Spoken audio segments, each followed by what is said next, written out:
കൊച്ചുവിന്റെ video ആദ്യം കാണാം. അവന് ഇവിടെ വന്ന് താമസിക്കാം, ഇവിടുന്ന് ആരും നീ ഇറങ്ങി പോടേ എന്ന് ഇവിടുന്ന് ആരും പറയത്തില്ല. ഒരിക്കലും അവര് വന്നു കഴിഞ്ഞാൽ നമ്മൾ ഒരിക്കലും പറയത്തില്ല ഇവിടുന്ന് ഇറങ്ങിപ്പോയി. അവന്മാർക്ക് രണ്ടുപേർക്കും ഉള്ളതാ ഇത്. താമസിക്കൊണ്ട് യാതൊരു പ്രശ്നമില്ല, ഞങ്ങൾക്ക് ആർക്കും ഒരു ബുദ്ധിമുട്ടും ഇല്ല ഇതില്. ഓക്കെ, എന്റെ അഡ്രസ്സും എന്റെ വീടും അതാണ്. അവരിപ്പോഴും പറയുന്നത് എന്നെ ആ വീട്ടില് നിന്റെ വീട് ഇതാണ്, ഇത് ഇത്രയും വീട് വലിയ വീട് ആർക്ക് വേണ്ടിയിട്ടാണ് കെട്ടിയിട്ടത്, ഇത് നീനും കൂടി ഒന്ന് താമസിക്കാനല്ലേ നീ വരാൻ.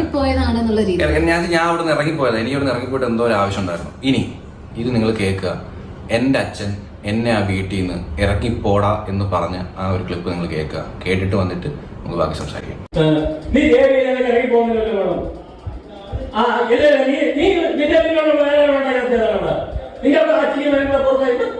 ഞാൻ കഷ്ടമുണ്ടാക്കിയതാ, എന്നെ കിടക്കാപ്പൂല പോറങ്ങിയാ ഇത് മുറിവുണ്ടാക്കിയിട്ട് പോയിട്ട് മതി ഇങ്ങനെയും നോക്കൂല. ഞാനാ പറയാം, ഞാൻ സത്യം കിടക്കാപ്പൂല, അളകാവുന്നില്ല, നീ കിടക്കൂല. ഞാനാ പറഞ്ഞേ എന്നെടുത്ത് കാല് കുത്തി അന്ന് മലയാളം പഠിച്ചവണ് എന്റെ കുടുംബത്തോടെ എന്റെ കുടുംബം ഇല്ലാതായി. ഞാൻ പറയുന്നു, എവിടെ റൂം, ഇവിടെ റൂം, ഇവിടെ ആർക്കൊണ്ടാക്കിയിട്ടില്ല റൂം. ആ ഇല്ല, ഇവിടെ പറ്റൂല, അല്ലെങ്കിൽ ഞാൻ പറയും പോകുന്നു. ആ ഇവിടെ പറ്റൂല, ഇവിടെ കേൾക്കാക്കൂല. അല്ലെങ്കിൽ എനിക്ക് പറയാനുള്ള കാര്യം പറയും. നീ ഇവിടെ വീഡിയോ എടുക്കേണ്ട കോപ്പട് അതിനെന്താ പറയുന്നത്?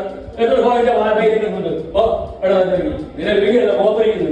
അല്ലെങ്കിൽ മകൾ ആ മാൻ്റെ വെച്ചിട്ട് ഫോൺ ഞാൻ വിളിച്ചിട്ടുണ്ട്. ഇവിടെ കുത്തിങ്ങനെ നിന്റെ മാമയെ ഇണ്ടോണ്ടായിക്കൊണ്ടൊക്കെ ചെയ്യുന്നത്.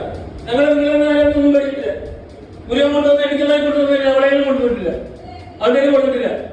അച്ഛൻ മാത്രമല്ല ഇറങ്ങിപ്പോകാൻ പറഞ്ഞത്, അമ്മയും പറയുന്നുണ്ട്. അതിന്റെ വോയിസ് ക്ലിപ്പ് കേൾപ്പിച്ചു തരാം. ഞാൻ പിന്നെ എന്തിനു വിളിക്കണം അവള്? അവളാണ് ഈ വീട്ടിൽ ഇത്രയും പ്രശ്നം ഉണ്ടാക്കിയത്. നിന്റെ പെണ്ണുമ്പള നല്ല പുള്ളിയൊന്നും അല്ല. അവളെ അടിച്ചെന്നാ, അവൻ ചീത്ത വിളിച്ചു കാണുമായിരിക്കും. അവളെ അടിച്ചെന്ന് ആരടിച്ച്? വേറെ വല്ലവരും ആയിരുന്നെങ്കിലും അവൾക്ക് അടിയും കൊടുത്ത് പറഞ്ഞു വിടണമായിരുന്നു. ആ മാതിരിയുള്ള തോന്നിയ ദിവസം അവളോട് കയറി. ഇനി മേല അവള് ഈ വീടിന്റെ അകത്ത് കയറാൻ പറ്റില്ല, നീയും കയറണ്ട. നീ എവിടെയാന്ന് വെച്ചോ താമസിച്ചോ. ഇനി മേല നിനക്ക് ചടയമംഗലത്ത് ഇവിടെ നിന്റെ അമ്മയോ നിനക്ക് അച്ഛനോ നിനക്ക് അനിയനോ ഇല്ല, നിനക്ക് കൂടപ്പറപ്പും ഇല്ല, ആരുമില്ല. അപ്പൊ എനിക്ക് വീടുണ്ടില്ലേ മുന്നേ? അവരാണ് പറയുന്നത് നിനക്ക് അഡ്രസ്സും ഉണ്ട്, നിനക്ക് വീടും ഉണ്ട്. എന്നെ ഇറക്കി വിട്ടിട്ടില്ല, ഞാനവിടെ ഇഷ്ടപ്രകാരം ഞാൻ അവിടെ ഇറങ്ങിപ്പോയാണ്. അവർ പറയുന്ന ഒരു വീഡിയോയിൽ പറയുന്ന ഒരു കാര്യമാണ്, ബർത്ത്ഡേയിൽ നമ്മൾ അവരെ ബ്ലോഗിൽ വീഡിയോ എടുത്തില്ല, ബർത്ത്ഡേക്ക് വന്ന് പുറത്ത് നിൽക്കുന്നു എന്നുള്ളത്. ആൾറെഡി നമ്മൾ കേക്ക് കട്ട് ചെയ്തതിന് ശേഷമാണ് അവർ വന്നത്, അതൊന്നാമത്തെ കാര്യം. പിന്നീട് എന്തുകൊണ്ട് വീഡിയോ എടുത്തില്ല എന്നുള്ള കാര്യം ഞാൻ ഇപ്പം പറഞ്ഞുതരാം. അതിൻ്റെ ഒരു വോയിസ് ഞാൻ കേൾപ്പിച്ചുതരാം. ഇനി മേല ഞങ്ങൾക്കുള്ള വീഡിയോ നിന്റെ ചാനലിൽ ഇടരുത്. നീ എവിടെയാന്ന് വെച്ചോ നിന്നോ. നീ ഞങ്ങളെ ഇനി വിറ്റ് നീ പൈസ ഉണ്ടാക്കരുത്. ഇനി ഞങ്ങൾക്കുള്ള വീഡിയോ നീ ഇടരുത്, നിന്റെ ചാനലിൽ ഇടരുത്. ഇഷ്ടമുള്ള കാര്യമല്ല. ഓക്കെ, അപ്പം അവർ തന്നെയാണ് പറഞ്ഞത് അവരുടെ വീഡിയോ ഈ ഒരു ചാനലിൽ ഇടരുത് എന്നുള്ളത്. മനസ്സിലായില്ലേ? അപ്പം ഞാൻ എങ്ങനെയാണ് അവരുടെ വീഡിയോ എടുക്കുന്നത് എനിക്ക് മനസ്സിലാവുന്നില്ല.